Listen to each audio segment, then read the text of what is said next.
My beautiful subscribers, welcome to Madhavi సాలిన్ వన్. మనకి సోమశిల్లాలో అయితే పక్కనే కృష్ణా నది కూడా ఉంటుంది. ఇంకా బోటింగ్ తర్వాత అయితే మేము ఇక్కడ వచ్చి కృష్ణా నదిలో మంచిగా ఎంజాయ్ అయితే చేస్తున్నాం. మనకి ఇక్కడ పక్కనే రాములవారి టెంపుల్ కూడా ఉంటుంది.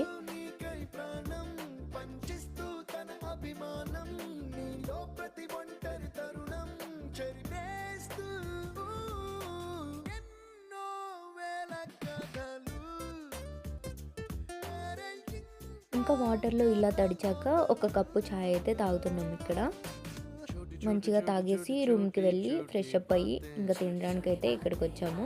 ఫుడ్ కూడా చాలా బాగుండింది. సో ఇంకా తినేసి ఇక్కడ మంచిగా వాకింగ్ అయితే చేస్తూ ఉన్నాము. సో ఇలా ఫ్రెండ్స్ అందరం కూర్చొని కబుర్లు చెప్పుకుంటూ మంచిగా ఒక క్వాలిటీ టైం అనేది స్పెండ్ చేస్తూ ఉన్నాము. మన ఛానల్ని కొత్తగా ఎవరైనా చూస్తూ ఉంటే ఖచ్చితంగా సబ్స్క్రైబ్ చేసుకోండి. అంతే ఈ వీడియో. బాయ్.